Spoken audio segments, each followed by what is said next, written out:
The more that you read, the more things you will know, and the more that you learn, the more places you will go. On this positive note, I welcome you all.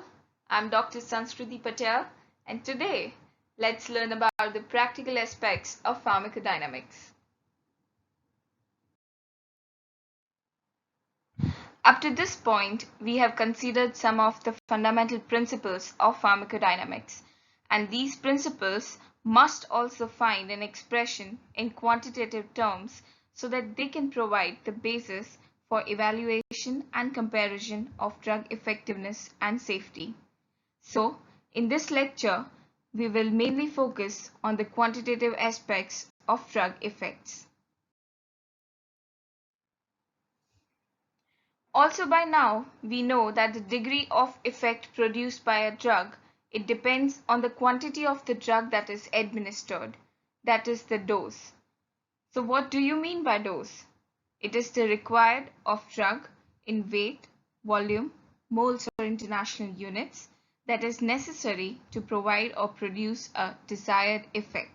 Now in clinical practice, it is called as therapeutic dose, while for experimental purposes in animals, it is called as an effective dose, right?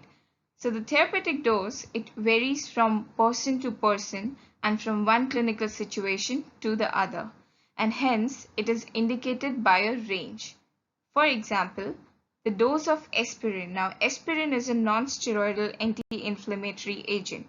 So, dose of aspirin to provide relief from pain ranges from 300 milligram to 1 gram, wherein 300 milligram is the minimum dose, while 1 gram is the maximum dose which can be given to an individual for different analgesic purposes. Okay, so the drugs can be administered as single dose. Examples. So a single oral dose of albendazole 400 milligram, it is sufficient to eradicate the roundworms. Second example is the single intramuscular dose of 250 milligram of ceftriaxone, which can be given to treat gonorrhea. The next entity is the daily dose. So daily dose is the quantity of a drug that needs to be administered in 24 hours, either all at once or in equally divided doses. Now, when this drug is given in equally divided doses, the dose interval is decided on the basis of the plasma half-life of that drug, along with some other parameters like apparent volume of distribution. For example, a 10 milligram daily dose that is given all at once of cetirizine, okay, which is used to relieve the allergic manifestations. Whereas there is another example of a daily dose of erythromycin. So erythromycin is an antibiotic, and a 1 gram per day daily dose to be given in 4 equally divided doses, that is 250 milligram every 6 hourly, right, which makes up to 1 gram per day of daily dose, right. The next entity is that of total dose. So total dose is the maximum quantity of the drug that is needed during the complete course of the therapy.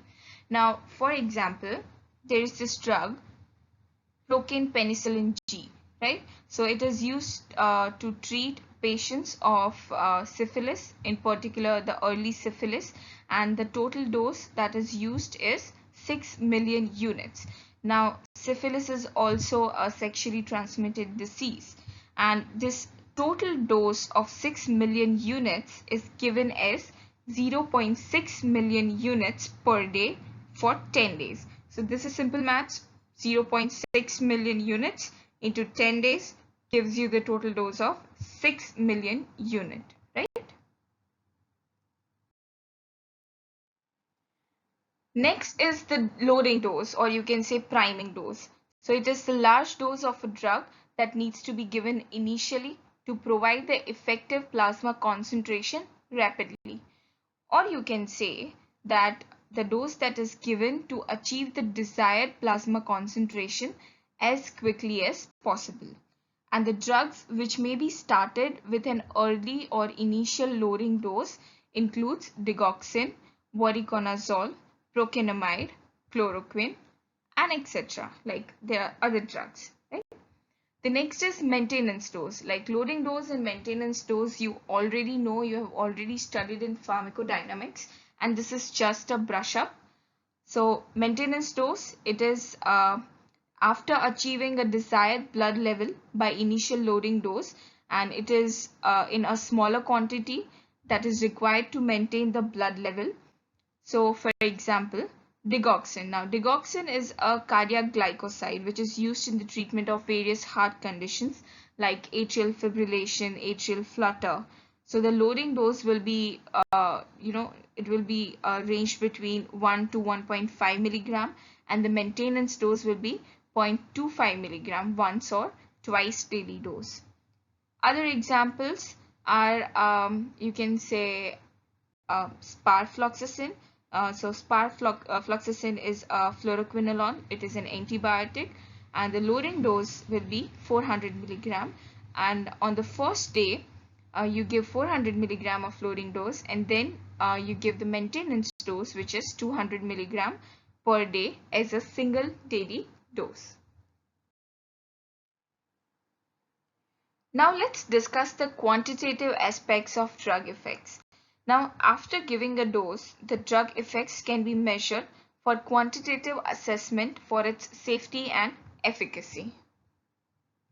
And before getting into the quantitative aspects, you must realize that how complicated this entire situation is right now. So when you are to measure the quantitative aspects of drug effects, there are multiple variables which comes into play. So they can be the dose of the drug, the plasma concentration, the isolated tissue or the whole subject, or the population on which the response is to be measured, and lastly the response itself, right? So for plotting any curve or to derive any quantitative information, you must require three variables, right? So these three variables are independent variable, dependent variable, and constant variable. So you have to mug this up that independent variable comes on the x-axis, the dependent variable comes on the y-axis, or you can say ordinate, and there is constant variable, right? So simply let's understand the basic terms. So first is your independent variable. So what do you mean by an independent variable?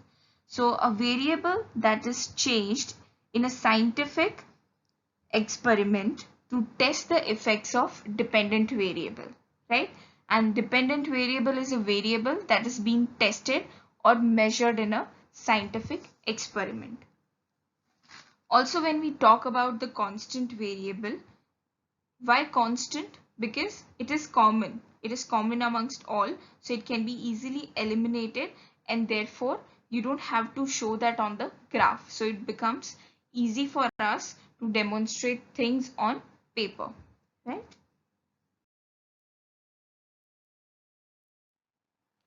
So we can draw from these two conclusions. We can draw two types of curves from this. So the first will be your dose plasma concentration curve, where by plotting doses on x-axis, which will be your independent variable, the plasma concentration, you will plot it on y-axis, it will be your dependent variable, whereas the subjects to whom you are administrating these doses will be your constant variable. So you can eliminate that, right? The second entity is your time plasma concentration curve. Now, time plasma concentration curve can be obtained by plotting time on the x-axis, which will be your time will be your independent variable, and the concentration, that is your plasma concentration, will be on the y-axis. And again in this case also, the constant variable will be the subjects in whom the plasma concentrations are being measured at different time interval after giving a particular dose. So important thing to remember is the three variables, that is your response, dose, and the subject in whom you are getting the response, right? Also remember the basic difference between the dependent variable and the independent variable. Dependent variable is the one that is being tested and measured in an experiment, and independent variable is a variable that is changed or controlled in a scientific experiment to test the effects of dependent variable. So now you know that we are restricting our discussions to only three variables, that is the dose, the response, and the tissue or the subject or a group of population on which the response is to be measured. So now this can lead to two situations. The first is we can get a graded dose response curve, and the second is quantile dose response curve. So now let's discuss about the graded dose response curve. So we can depict the relationship between different doses and their relative response by plotting the graded doses on x-axis versus the relative response that we get on the y-axis, while eliminating the subjects on which the responses are being measured, right? It will give you the graded dose response curve. Okay, so the graded dose response curves that are obtained by administering increasing doses of the drug to a single subject or an isolated tissue. Now here the graphic representation is of the arrhythmic scale, right?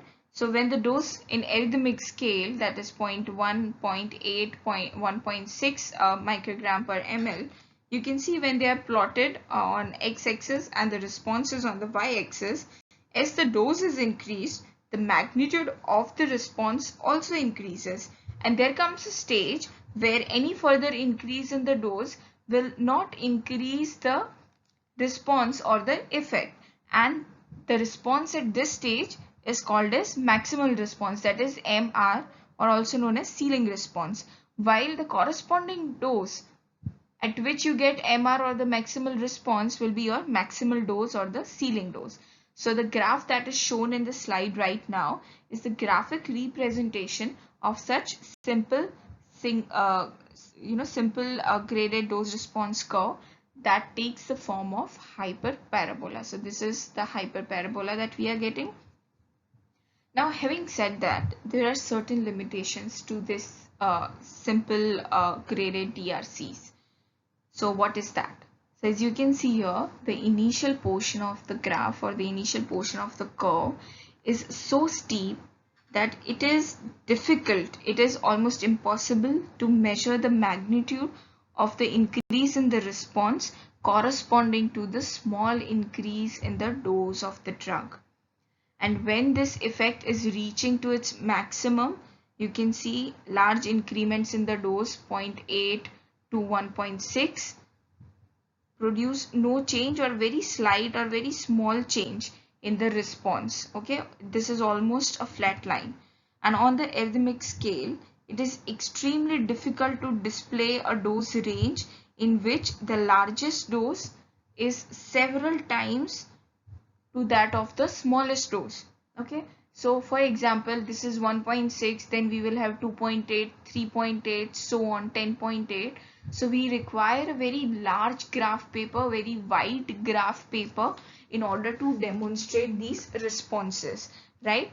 If we use the arrhythmic scale, so it becomes very difficult and very tedious, and also you can see that there is huddling or there is crowding of so many doses and the responses. So obviously we will need a wider graph paper in order to accommodate all the doses, right? So what do we need to do? So the only way out to this is if the doses are converted into logarithm. Okay, logarithm.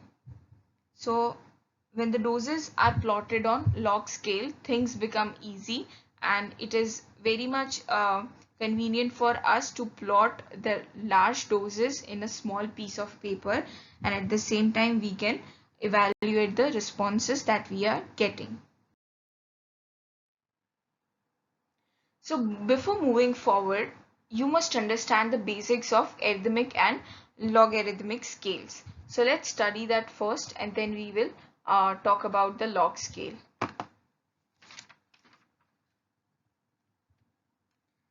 So let me just draw this one line. So this is your line. You can take this as your x-axis. This will be your center point, that is your 0. Then you have 1, 3, and so on. Likewise, we have -1, -2, and -3, right? So first I will talk about the arithmetic scale. First, let's talk about the arithmetic scale. Okay, so this is the short form. I hope you will keep this in mind. Arithmetic scale. So it is basically a leveled range of values or numbers from highest to the lowest that measures something at regular interval. Or you can say that in this, the value between the two consecutive points on the line does not change no matter how high or how low you are on. For example, here you can see, suppose between point 0 and 1 there is a difference of 1 unit. Even in 1 and 2 we have 1 unit difference. 2, 3, 1 unit difference. If you go to the lower values between -1 and -2, you still have 1 unit difference. So the change remains constant irrespective or no matter how high or low you are on this scale.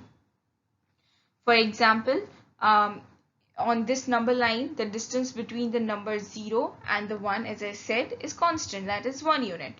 And the same distance of 1 unit is between the number 100 and 101. Okay, so if this value is greater, so there is 100, and if somewhere here we have 101, so the value remains the same, that is of 1 unit, right? And the difference between the points is constant. Okay, it is not changing regardless of the location on this line, whether it is a higher value or a lower value, the value remains the same. Now let's talk about the logarithmic scale, which I will denote as LS. I hope you understand and keep this short form in mind as of now. So for logarithmic scale, remember the value between the two consecutive points not only changes, but it has a distinct pattern. For example, okay, before taking an example, just a few more terms to explain. Logarithms, or you can say logs, they are based on exponents. So what are exponents? So exponents, say for example, if I write this number 2 and this is 3, right? So this is superscript. This is hanging above the number, which is your superscript. So it is based on, the logs are based on exponents. So exponents are the little number that are written as superscripts next to a base variable. So this is your base variable. This will be your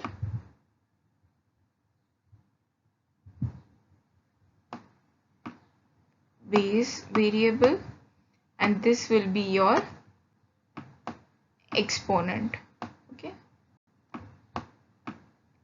so it's a bit difficult to actually write with the pen over here, but I hope you understand, right? So this will be your exponent and this is your base variable. So in this 2 raised to 3, so what does this signify, or what does this tells? So the exponent, it tells us that 2 should be multiplied by itself 3 times, that is 2 into 2 into 2. So what it will be? It will give us a value of 8, right? So imagine that we need to measure a really large quantity of something, for example, minerals in the soil, molecules in the air, or response of a drug. Okay, so if we need to measure billions or even trillions of molecules, we might just make a log scale with each number increase, that is from 0 to 1, representing increase by a factor of 10. Okay, that would mean that going from a value 0 to 1, okay, going from a value, suppose this is your log scale, growing from a value of 0 to, suppose this is your 1, it means that increasing 10 units, okay, and going from 1 to 2, okay, see, so log, what happens in log is any increase in the number will be an increase by a factor of 10. So the change from 0 to 1 means there will be increase in the 10 units. Okay, going from 0 to 2, it will be 100 units. Okay, so I'll just write here to make things more better. So from 0 to 1, it will be 10, and from 0 to 2, it will be 100. Now how 100? Let me explain you. This question will come to your mind that if 0 to 1 is 10, then 1 to 2 should be 10 also, and in total 0 to 2 will be 20. But why 0 to 2 is 100? So the thing is, this is a log scale. So the difference between 0 to 1 is 10.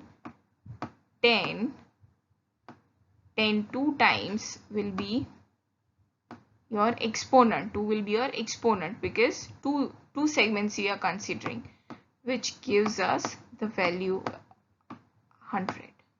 Okay, if this is 3, so the distance or the difference of 0 to 3 will be how much? How much it will be? 1000. Why? Because 10 raised to 3 will be 10 into 10 into 10, and it will be 1000. Okay, I hope this is clear to you, the basic difference between the arithmetic scale and the logarithmic scale or the log scale, right? You don't need to go into details of these, just remember the basic highlights or the basic points of these concepts and you are very good to go. Now let's discuss this log dose response curve, that is in simple graded dose response curve. First we use the arithmetic scale. Now we will use the log dose response curve. Okay, so here you can see that these are the values on the arithmetic scale, the doses. 0.1, 0.2, 0.4, 0.8, 1.6. These are the doses on arithmetic scale, whereas these are the log scales, right? This is the x-axis, this is your y-axis. On x-axis you have the dose, and on y-axis you have the percentage of response.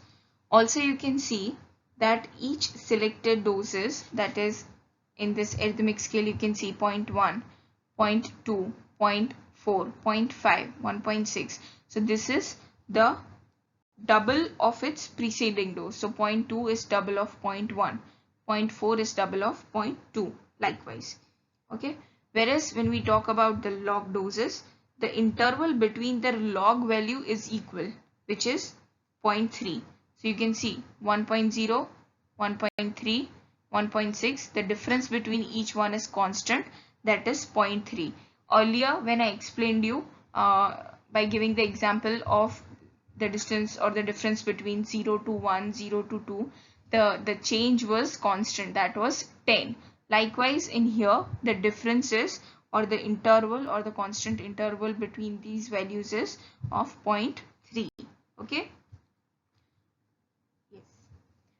So the advantage of using a log scale, again I am telling you, it is because you can have a wider range of doses on a smaller yet a single graph paper.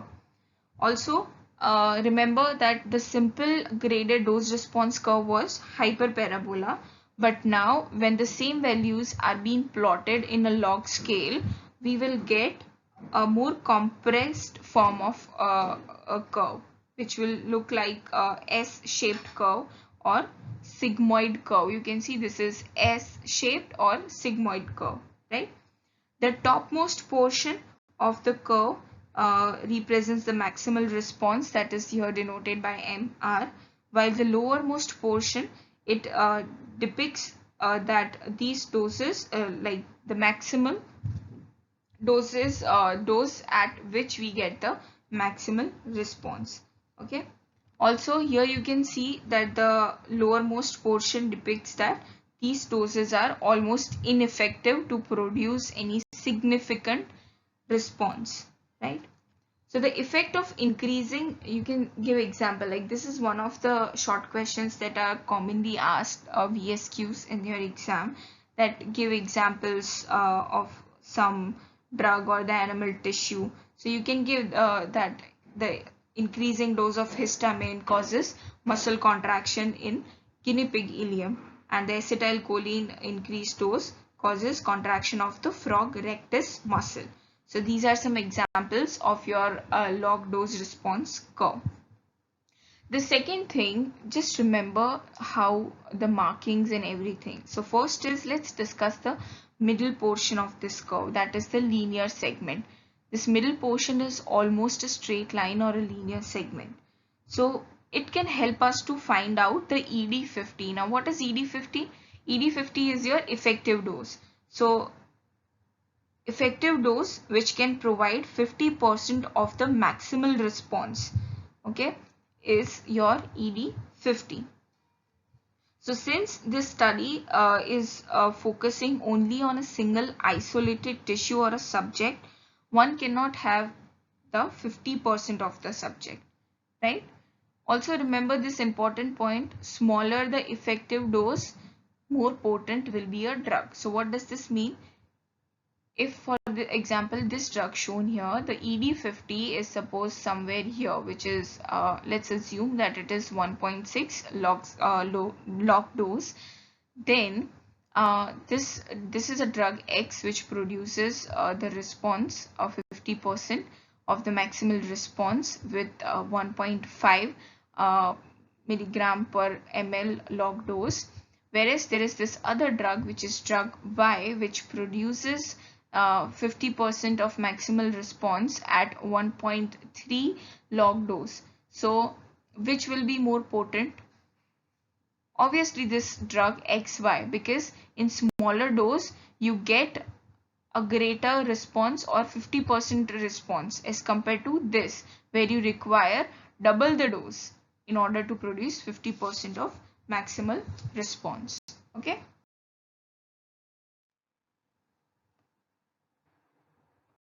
So on this slide, you can see the short forms like LDR. So LDR, what does it mean? It stands for the log dose response curve. So from now on, I'll be just using the short forms. So keep this thing in mind. LDR is for log dose response curve.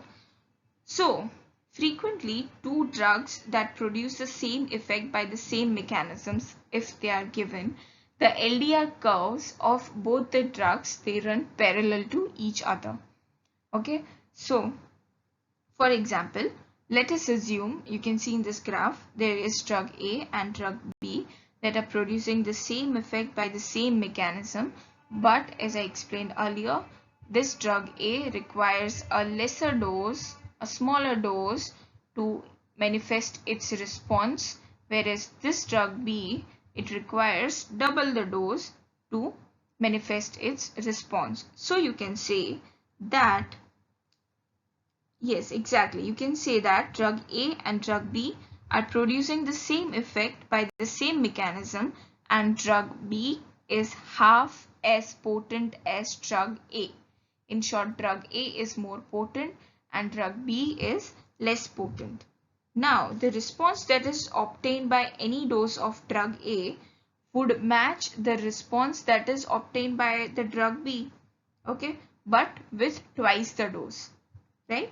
Therefore, all the corresponding points on this log dose response curve of both these drugs will remain equally spaced, while the points on the curve of a weaker drug B will always lie equally spaced towards the right side of the curve of drug A.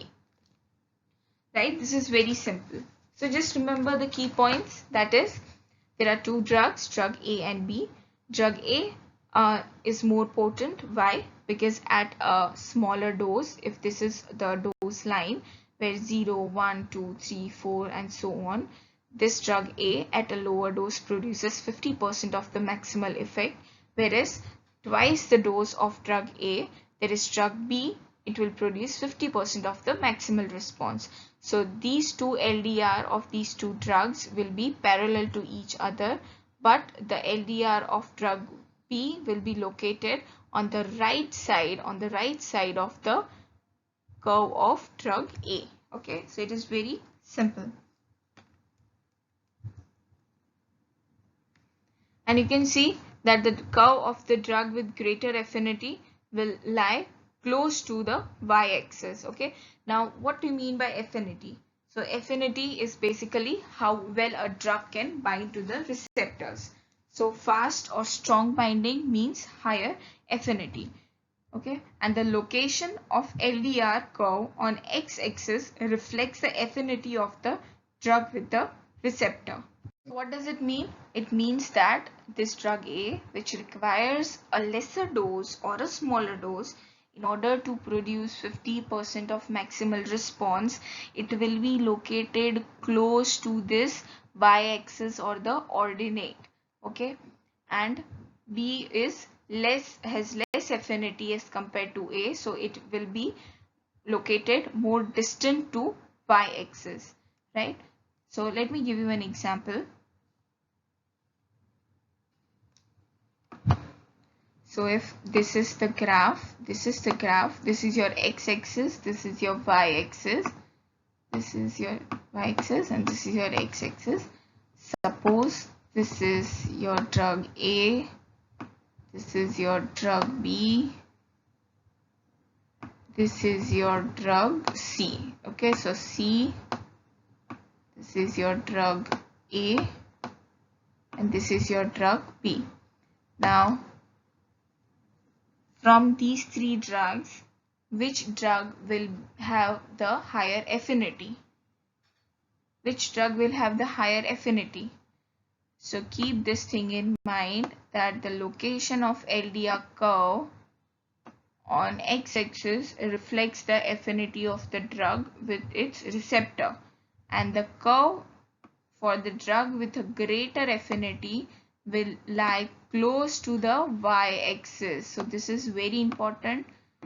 Just keep this thing in mind. Even if in MCQ if they ask which drug is having higher affinity, just remember this line: any drug with greater affinity will lie close to the y-axis. So in this case, which drug LDR is located near to y-axis? That is your drug C. That is your drug C that is located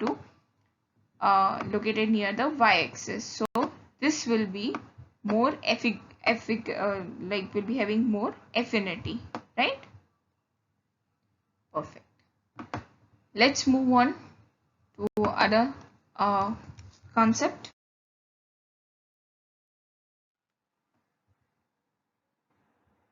So LDR curve, they helps us to differentiate between the potency and efficacy of a drug.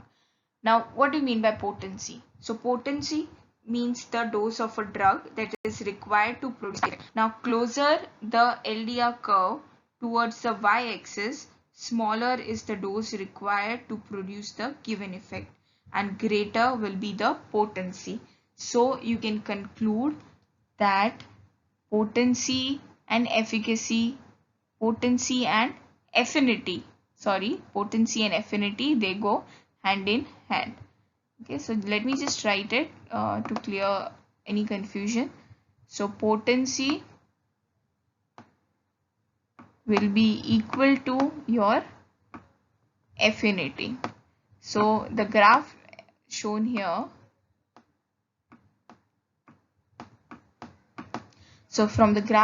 you can see, as I mentioned earlier, any drug whose LDR curve lies close to the y-axis or the ordinate will be having higher affinity, right? So drug A here is having a higher affinity.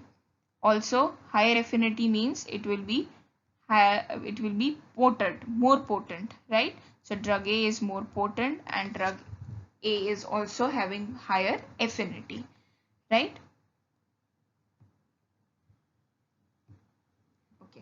The next thing to understand is efficacy. So efficacy is the maximal response as reflected by the height of the LDR curve on its ordinate or y-axis, right? So what does it mean? It means, see, maximal response is reflected by the height of the LDR curve on y-axis. So let me just show you.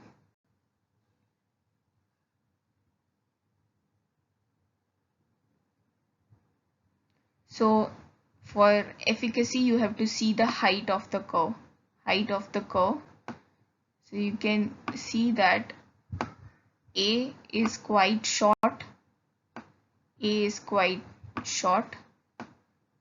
Then we have B. Then we have C. So it is clearly seen that B is the winner. So drug B LDR is more efficacious as compared to C and A, right? So just remember, for potency and for efficacy and for affinity, there are different criterias. For potency and affinity, you have to look the distance from the y-axis. Okay, so distance, I'll just denote this with red pen. That is, to determine the potency and the affinity, you have to determine the distance of that particular LDR from y-axis. Whereas if we are talking about the efficacy, you have to see the height of the LDR curve. You have to see the height of the LDR curve on, again, y-axis, right? So this is very easy, and this concept will be helpful in solving a lot of MCQs.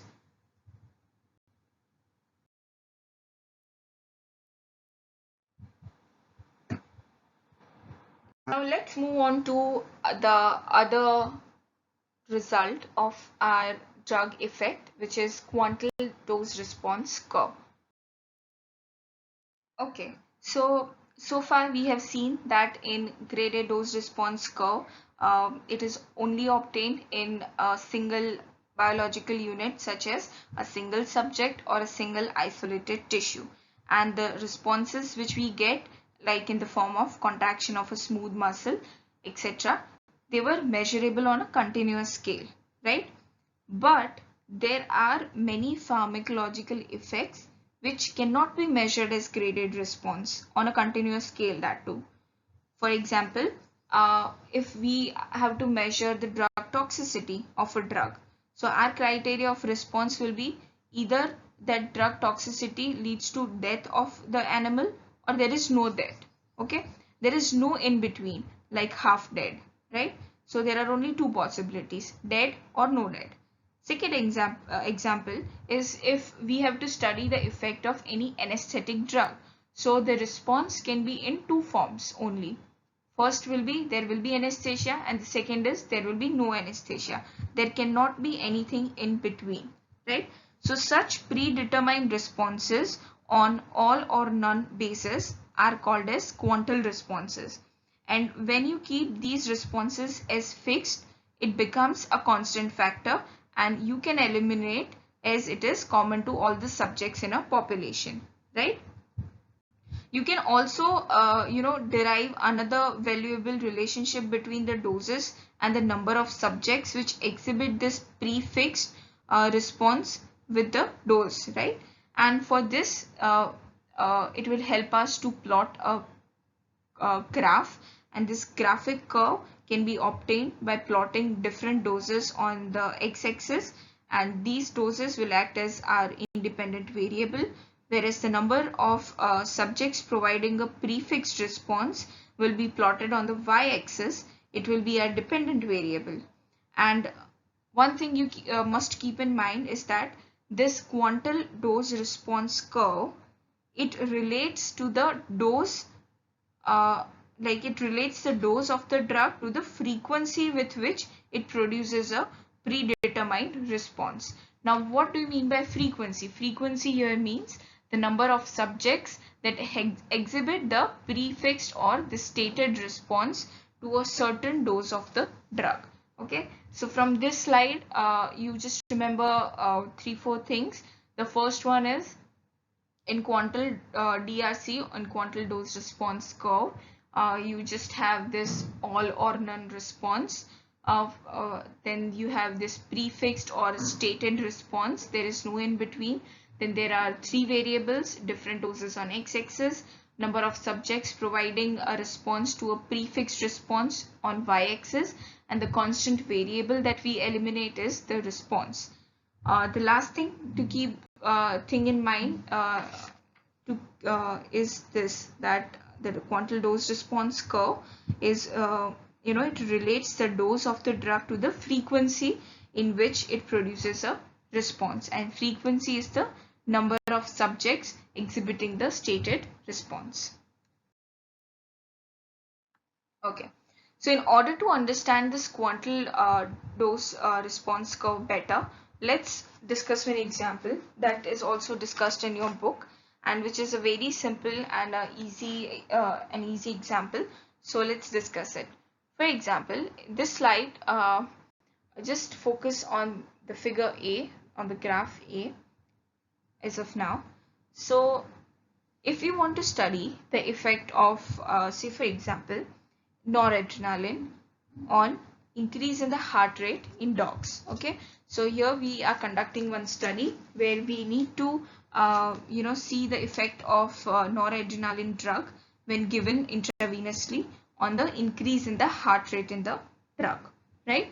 So since this is a quantile drug response curve, we need to fix our response. We need a stated response or a prefixed response. So for that, our criteria will be any increase, any like 25% increase in the heart rate. So what does this mean? This means that all those subjects who shows increase in the heart rate less than 25% will be eliminated, right? And will be considered as non-responders. So our prefixed or stated response will be 25% increase in the heart rate. And the test group or our sample size is of 50 dogs. Now, if we give the dog, see, you can see that on x-axis the doses are plotted 10, 20, 30, 40 and 50, and on y-axis we have number of subjects that responds. Okay, so you can see if there are 50 dogs, and if we start giving them all of them 10 nanogram per kg per minute of noradrenaline, only 2 of them they responded to the 25% rise in the heart rate. Okay, only 2 responded. Then the dose was increased to 20, and we got other dogs who responded or who gave us the 25% increase in the heart rate. So when the dose was doubled to, this is your midpoint. So when the dose was doubled to 15 nanogram per kg per minute, 4 more dogs gave us the response. Okay, so this is 6. So it was 2. Then we got 4 more dogs who responded to 15 nanogram per kg per minute, and then we have this value of 6. Then at 20 nanogram per kg per minute, the total number of dogs who responded was 12.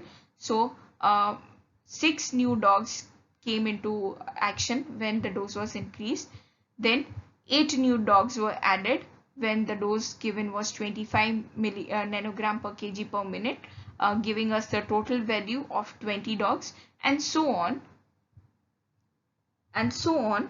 After the completion of the study, we conclude that all the 50 dogs, they have responded to 50 nanogram per kg per minute dose, right? And when this data, this is a bar diagram by the way, so this data was plotted on a bar diagram, and we can see all these data plotted, all this in a form of frequency distribution. Okay, and when you join the midpoints of the bar diagram, you all must have done this in your schools, the bar diagrams, and then you join the midpoints. It gives us a characteristic bell-shaped curve. Okay, this bell-shaped curve is called as normal frequency distribution curve.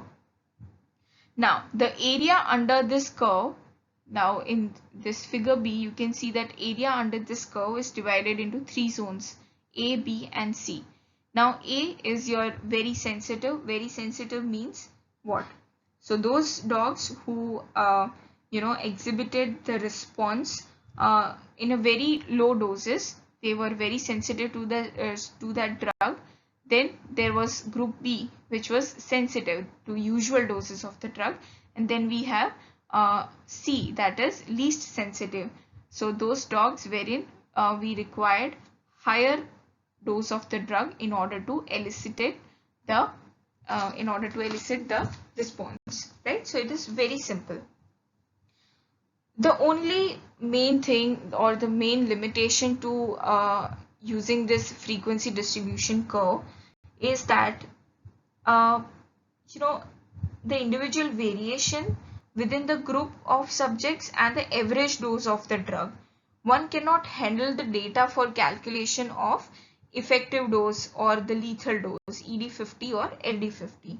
Okay, so it is only possible to calculate the ED50 or LD50, that is your lethal dose, in 50% only on a log dose response curve and not on the normal frequency distribution curve. So we need to convert our normal frequency distribution curve into the log form, right? So a convenient way of overcoming this limitation is to replot the data between the dose of the drug on x-axis and the cumulative percentage of animals responding on the y-axis on a log scale. Log scale is important. So here you can see that this is the percentage of animal and this is the dose. So 2 of the 50 dogs responded to 10 nanogram per kg per minute dose. Okay, that is the cumulative percentage of the animals that respond to is 4%, right? Then similarly, total 6 dogs out of 50 responded to 50 nanogram per kg per minute, which gives us the percentage, cumulative percentage is 12% and so on. Till the 50 out of 50 dogs have responded, that is we get the 100% response, right? So this curve that we get then resembles a log dose response curve or S-shaped curve or the sigmoid curve, and it becomes easy for us to calculate the ED50 or LD50. And this curve, it resembles the LDR, as I said, but the only difference that is it is plotted between the dose of the drug and the cumulative percentage of the subjects, providing an all or none response. So just keep this in mind. The x-axis and the y-axis are different. Okay.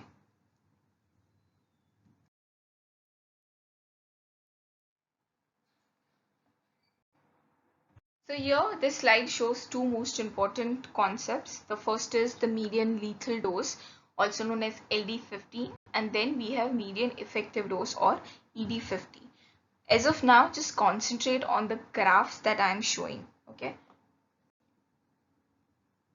So first, let's talk about the ED50, that is median effective dose, right?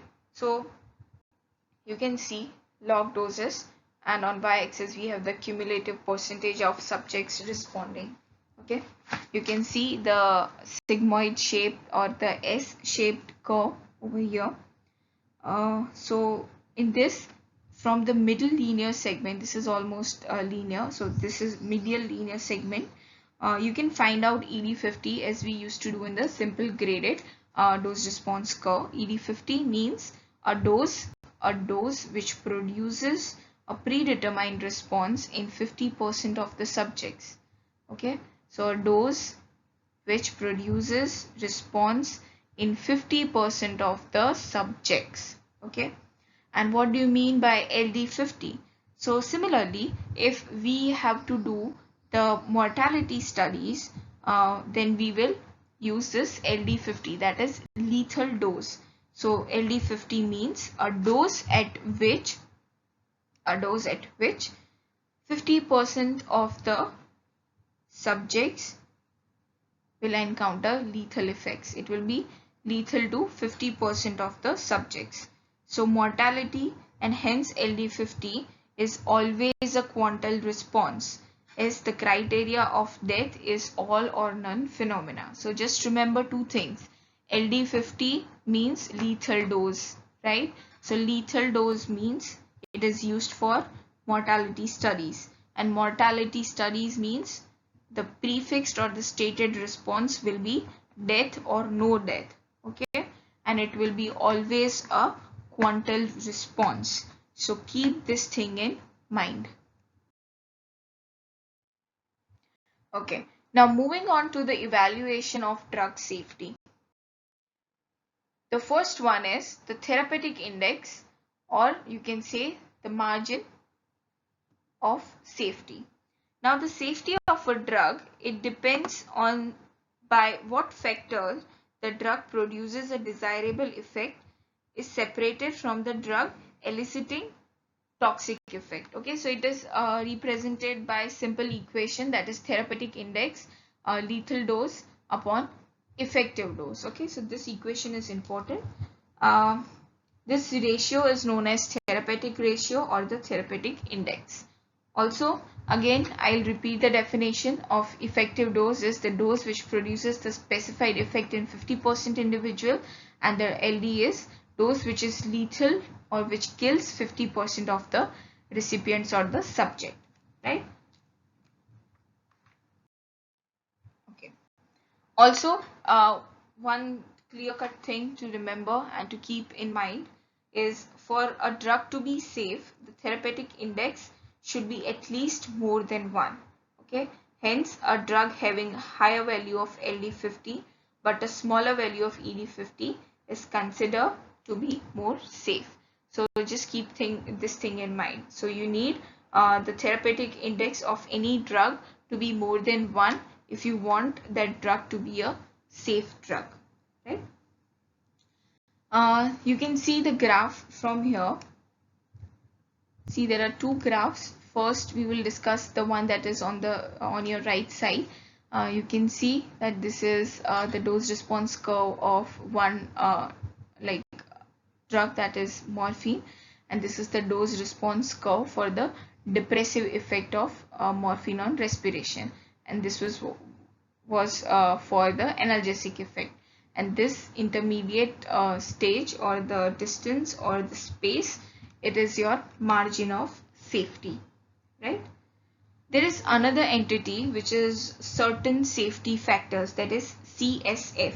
Now therapeutic index, it provides only an approximation of the relative safety of the drug, but the drug safety, it can be better assessed by having the ratio derived from the extremes of the respective quantal response curve. Okay, that is by finding out the ratio between the effective dose in 90% or 99% of the subjects and the dose which is lethal to 1% of the subject, that is LD1 or LD10 in this case. Okay, this gives you a certain safety factor. So then we have therapeutic window. So the figure shown here, you can see it is a frequency distribution diagram, and it shows that the same dose regime produces a high plasma concentration and toxicity in some patients, while a low plasma concentration or insufficient response in others, right? And in between there is an optimal therapeutic window. There is an optimal therapeutic window of plasma concentration, which is most of the patient experience, right? So this is the therapeutic window where we get the desired effects, and this optimal therapeutic range of plasma concentration of a drug is known as therapeutic window, right? There are a few drugs which have higher therapeutic response and adverse effect in therapeutic higher. Now this slide shows that the plasma concentration of some drugs which is characterized by their low therapeutic index, they fall within the therapeutic window. And examples, these are very important. They are frequently asked in your as your very short questions, VSQ or 1 markers. So the first is theophylline. The dose range is the window is between 5 to 10 microgram per ml. Then we have carbamazepine, which is an anti-epileptic drug, between 4 to 10 microgram per ml. We have a cardiac glycoside, that is digoxin, zero point 0.5 to 1.4 nanogram per ml. Then we have lithium carbonate, which ranges from 0.8 to 1.4 milliequivalent per liter. And then again we have phenytoin, which is an anti-epileptic drug, ranging from 10 to 20 microgram per ml. So the main purpose of this therapeutic window is, if a patient, say for example this thiophenytoin, if the patient is given this drug in a dose of 9 microgram per ml, it might not produce the response that we need. Okay, it will not produce the desired response that we want, that is to produce anti-epileptic effect.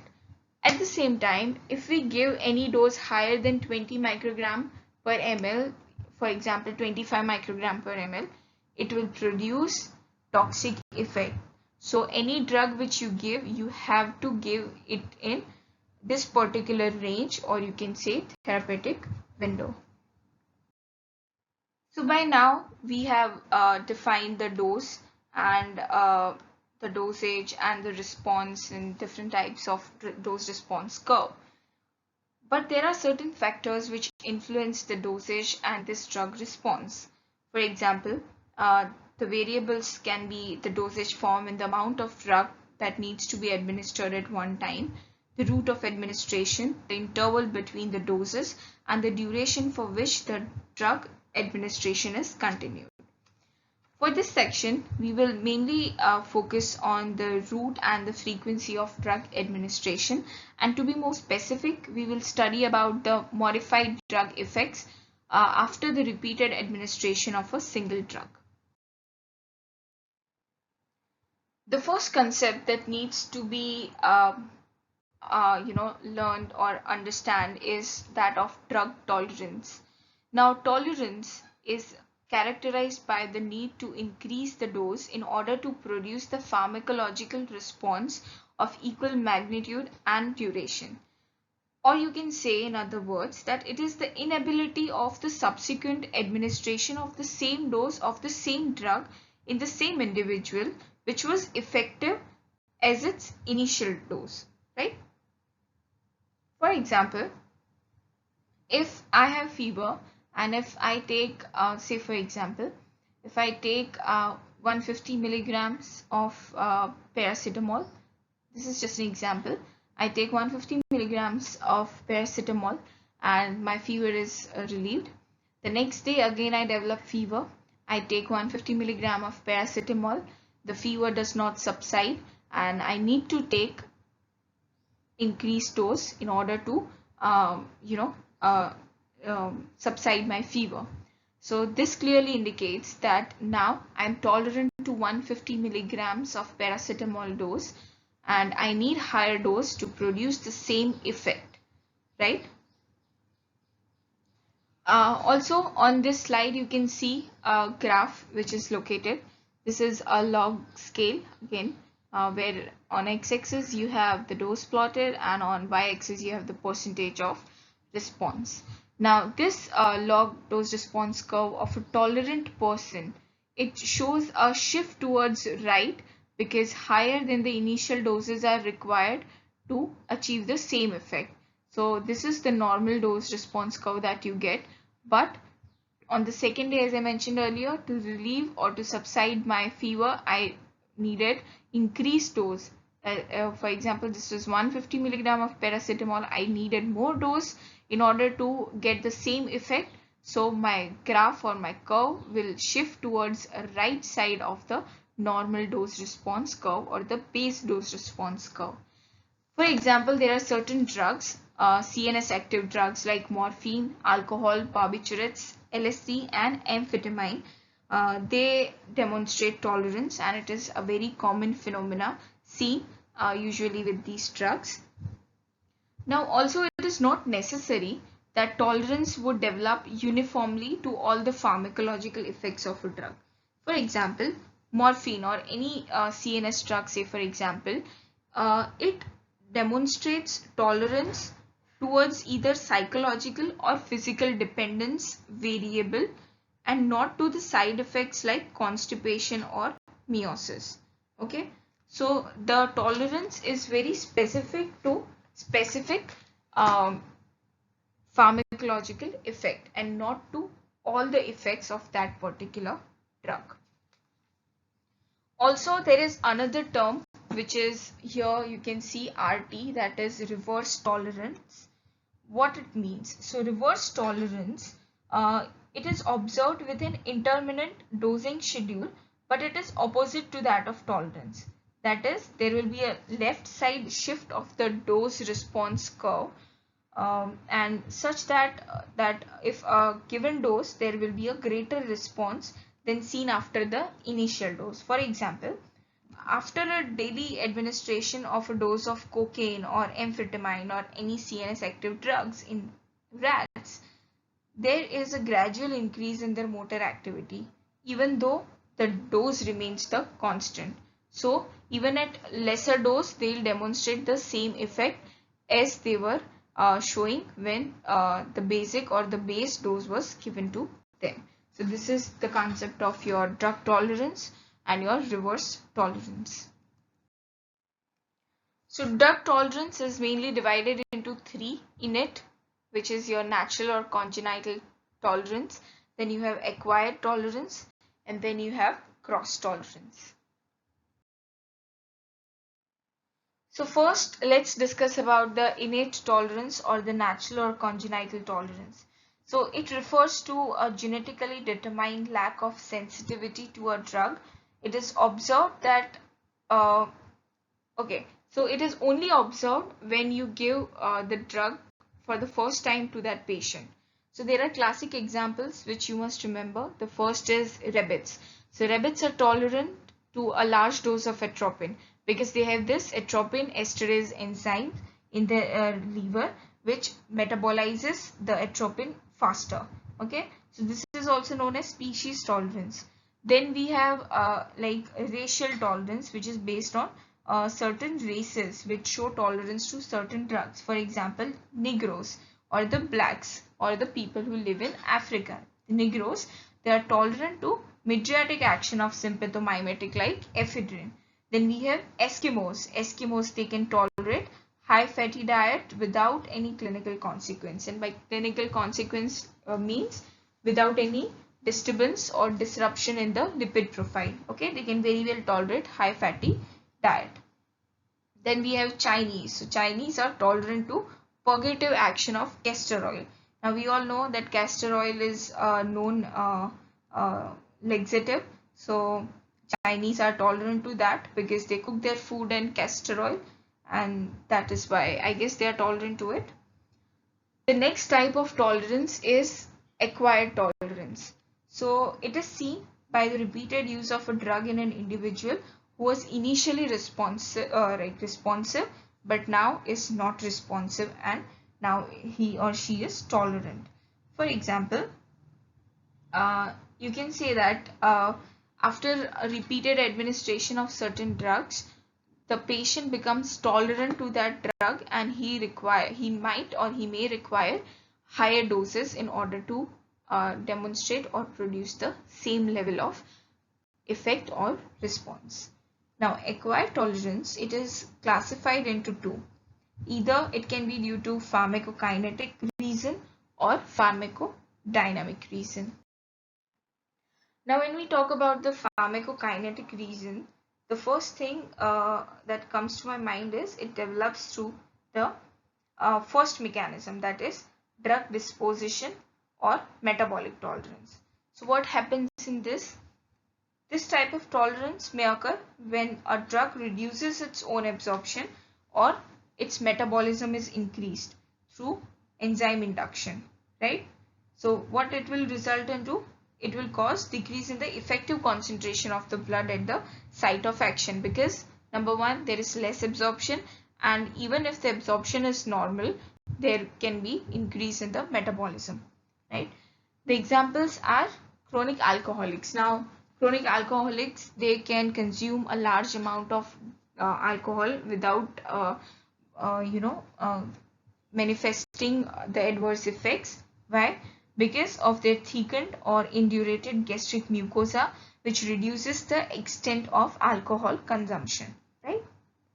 The other example is that of barbiturates. So barbiturates, they cause increase in the rate of metabolism, or you can say biotransformation, through microsomal enzyme induction. Okay, so these are some examples of drug disposition or metabolic tolerance. The next thing is we have cellular adaptive or target tissue or pharmacodynamic tolerance. First examples, so you have to mug it up: morphine and its congeners, caffeine, nicotine, and LSD.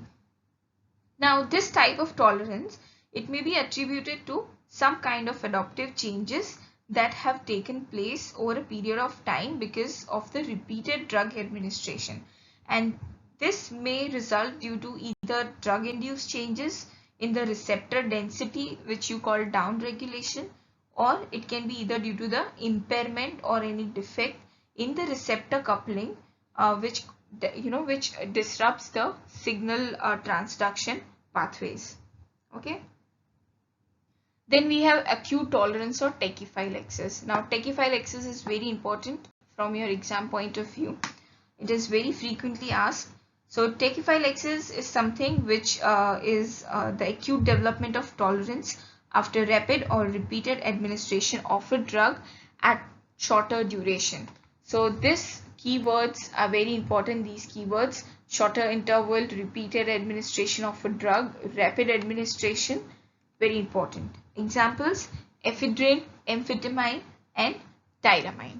Now, when we talk about tachyphylaxis, another important thing that you should keep in mind is what do you mean by Monday morning sickness, Monday disease, or Monday morning sickness. So, for example, nitroglycerin. Nitroglycerin is being manufactured in a factory, and nitroglycerin is a vasodilator, right? So the workers who work in these factories which manufacture nitroglycerin, they're constantly exposed to the drug and to its effect. So on Monday or Tuesday, when these workers go to their factories, they come in contact with this nitroglycerin, which has vasodilatory effect. So when they come in contact with these drugs, they encounter severe headaches. Why? Because there is vasodilation of blood vessels. But this headache or this vasodilatory effect, it gradually disappears by Friday. Okay, why? Due to the development of tachyphylaxis. Because from Monday, Tuesday, Wednesday till Saturday, they are constantly exposed to the effects of nitroglycerin. And on the weekends, when they go back to their home and the effect wears off, and then on Monday again, when they come back to their job, they return, the headache reappears.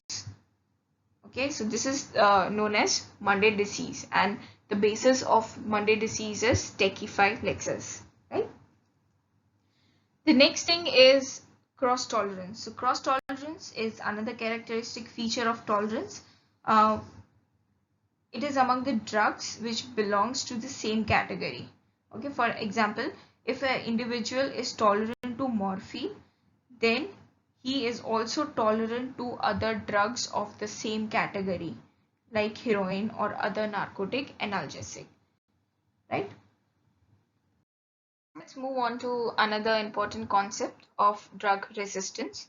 So it refers to unresponsiveness of microorganisms to an antimicrobial agent after its repeated use. So it is just similar to tolerance, but tolerance is demonstrated in higher organism, and microorganisms, they demonstrate drug resistance. It is classified into three: natural resistance, acquired, and cross resistance. So examples in natural resistance: see, there are certain microorganisms, they have always been resistant to certain antibiotics. For example, gram-negative bacilli, they are normally unaffected by penicillin G. Then we have Mycobacterium tuberculosis, which is insensitive to tetracycline or cephalosporin, right? When we talk about the acquired resistance, it is subsequently developed resistance by microorganisms which was initially sensitive to that drug, but due to the constant use of an antimicrobial agent over a period of time, it is now resistant to that particular drug. For example, there are some bacteria like Staphylococci, coliform, or Mycobacterium tubercle. They quickly and most commonly develop resistance to antimicrobial agents, right? Then we have cross resistance. So just like cross tolerance, cross resistance is if a microorganism is resistant to one antimicrobial agent, it exhibits resistance to all other antimicrobial drugs which is present in that same category. For example, if a microorganism is resistant to one sulfur drug, then that microorganism will be resistant to all the sulfonamides, right?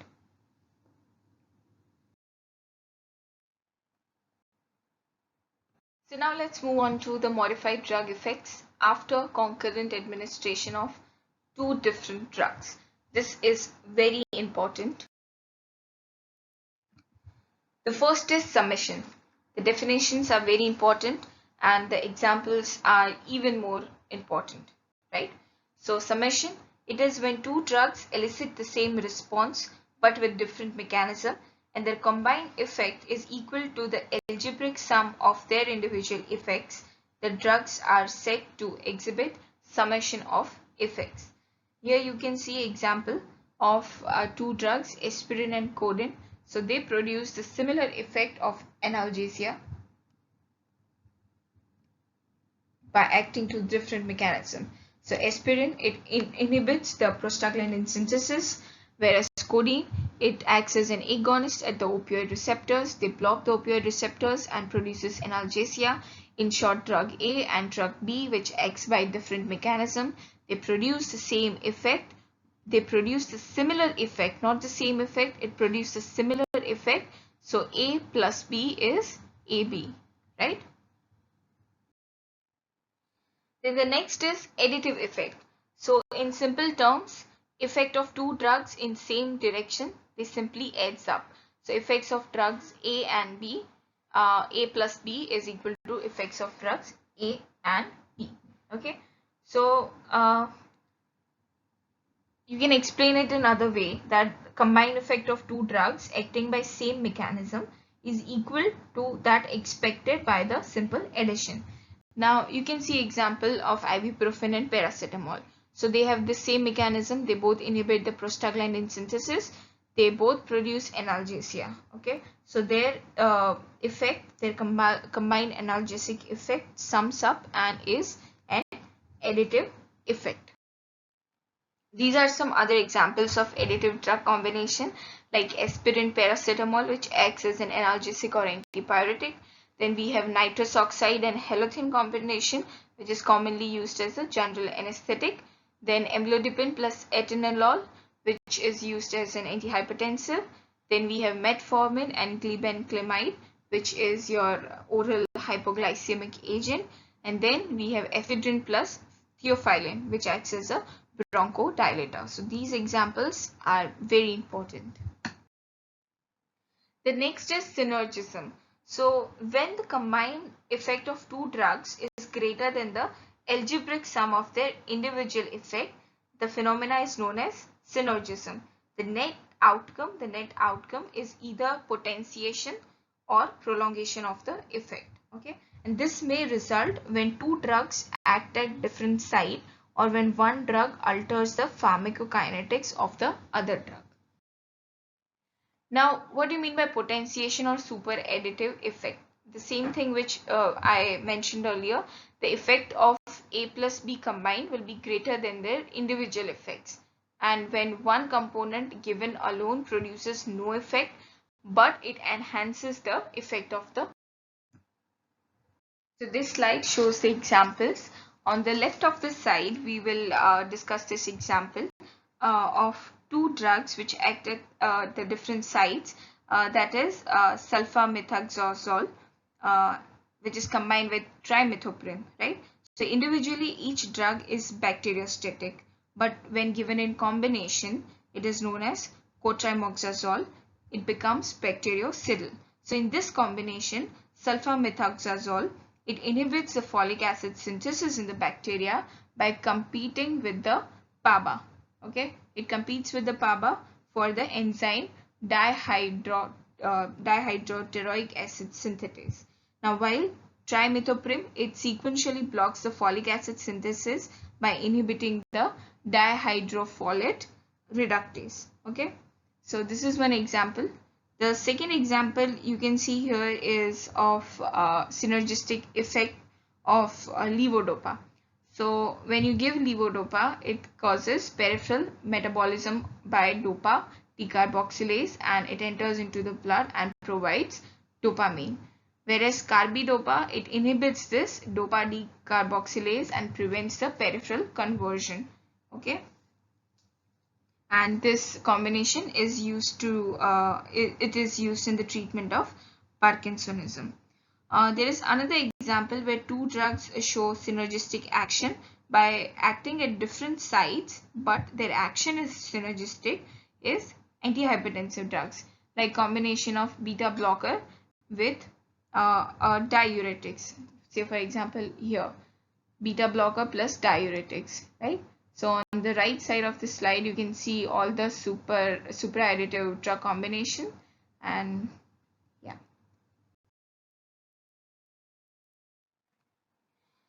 Now let's talk about the drug antagonism.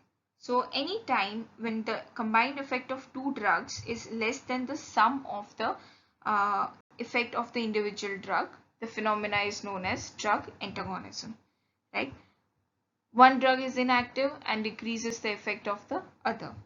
And there are four mechanisms by which one drug may oppose the action of another, and they are: first is chemical antagonism, second is physiological or functional antagonism, third is your pharmacodynamic antagonism, or you can say pharmacological antagonism, right? So let's discuss this one by one.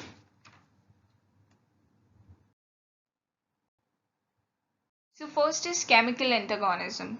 So this is when the drugs, they act merely as chemical antidotes to each other. For example, the anticoagulant effect of a strongly negatively charged macromolecule heparin, it is antagonized by protamine, which is highly positively charged protein. So in case of you can say heparin toxicity, you can use protamine as an antidote, right? In other examples, you can say antacids like aluminum hydroxide, magnesium hydroxide, or sodium bicarbonate, which helps to neutralize the hyperacidity. Then there are chelating agents which can be used in order to treat or in order to get rid of the heavy metals in the body, or you can say in case of heavy metal poisoning, right? Also, there are some drugs that may react when mixed in the same syringe or infusion bottle. So the examples are thiopental sodium when mixed with succinylcholine chloride, then penicillin G sodium with succinylcholine chloride, then heparin. It is when accidentally mixed with penicillin or tetracycline or streptomycin or hydrocortisone. These examples are very important and you must remember them. Then we have physiological or functional antagonism. It is when two agonists, they act at different receptors. They counterbalance each other by producing the opposite effects on the same physiological system.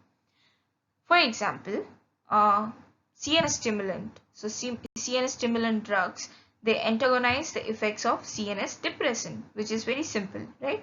Or you can say the effect of histamine on blood pressure, that is, it causes vasodilatation.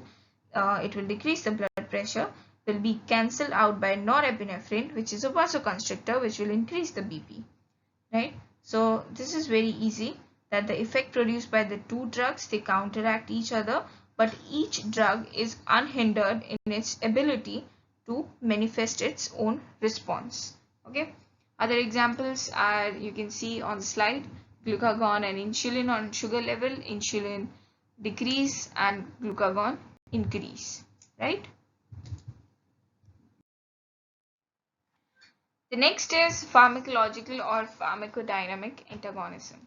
So it is where the antagonist either competes with the agonist for its binding site on the receptor, or it may antagonize the effects of agonist by acting at a site different from the agonist receptor site. Okay, so it is broadly classified into two: competitive agonist and non-competitive antagonist. Competitive antagonists, they are further classified into reversible competitive, also known as equilibrium competitive, then irreversible competitive, that is non-equilibrium competitive, and then last, pseudo-reversibly competitive. Whereas non-competitive antagonists, they are divided into two: those which interfere with the downstream events after receptor activation by the agonist, and the second are those which act on the allosteric site instead of competing with the agonist binding site of the receptor. So first we have competitive antagonism. So antagonist is chemically similar to agonist. It binds to the same receptor molecules. It has affinity to the receptor, but it does not manifest any intrinsic activity. So there will be no response, and the log DRC will shift to right. As you can see in the graph, the DRC will shift to the right and the antagonism is reversible. Now, increase in the concentration of agonist can overcome this block, and the parallel shift of the curve to the right side of the concentration of antagonist increases. Okay. So the extent of the shift depends on the affinity and the concentration of the agonist. You can see here the graph, the curve A, LDR curve for agonist, then LDR curve for agonist in presence of competitive antagonist is your B, and C is your LDR curve for agonist plus increasing concentration of competitive antagonist. So this is the a better pictorial representation. In the resting stage, this is where the agonist is supposed to bind in a lock and key fashion. You can see the shape of the agonist, which will be easily fitted into this receptor. The antagonist, competitive antagonist, is of a similar structure, but it will not induce any intrinsic activity and it cannot produce any pharmacological response. And this, when it will inhibit the normal binding of the agonist into the receptor, and there will be no response. So it will be known as antagonism of agonist. Few examples of reversibly competitive or equilibrium competitive antagonism. You can see that atropine is a reversibly competitive antagonist of acetylcholine, or bethnicol at various muscarinic receptors. Then you have naloxone, which is similar antagonist of morphine at different opioid receptors, whereas propranolol, it is a similar antagonist of norepinephrine at beta-1 adrenoceptors.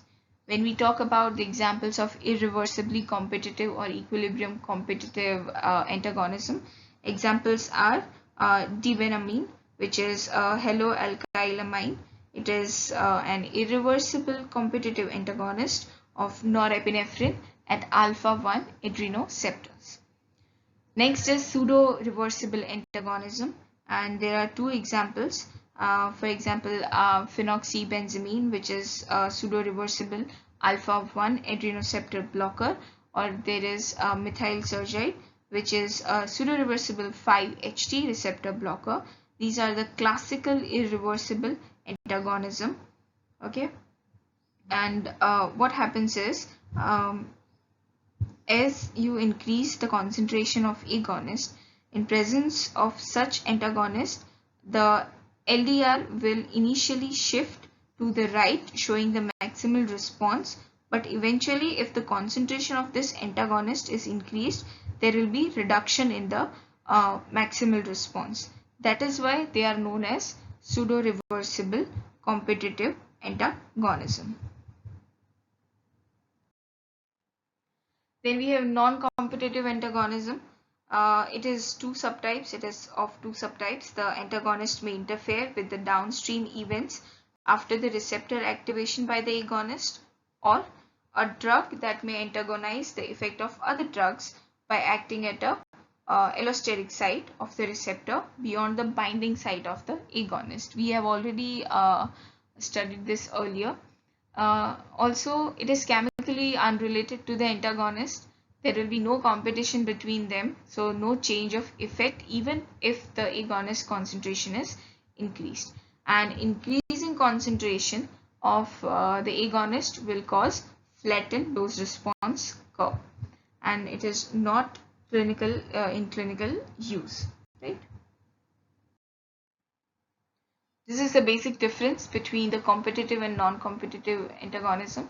It is important. You can see in competitive type, the agonist binds with the same receptor as that of agonist, and it resembles chemically with the agonist.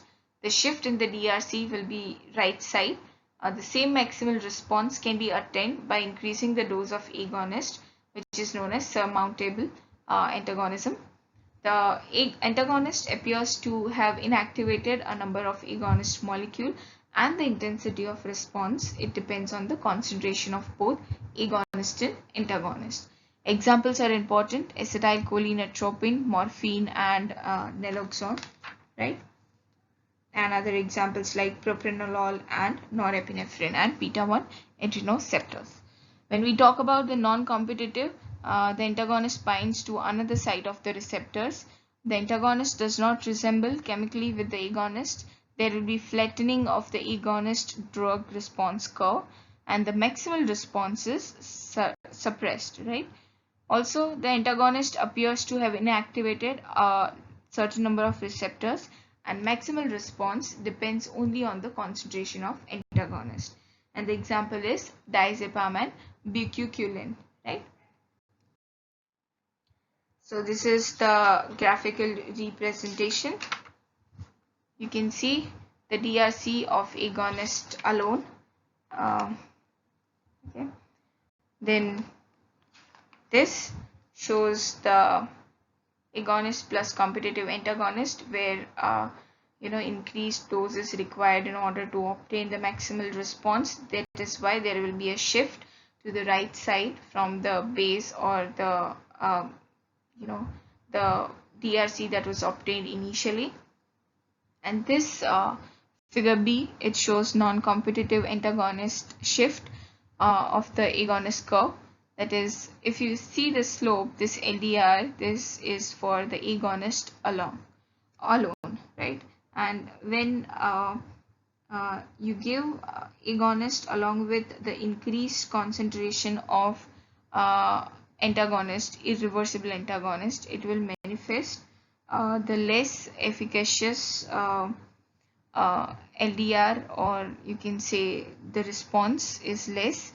So you get a more flattened DRC as compared to that which was obtained earlier by the agonist alone. So this concludes our pharmacodynamic concepts, and if you have any doubt, please feel free to ask. This is a very concept-based topic, so if you have not understood any of them, please do come and ask again and get your doubts cleared, because this forms your foundation or the basics, and on this you will build up different systems like your autonomic nervous system and cardiovascular system. So it is very important. Thank you.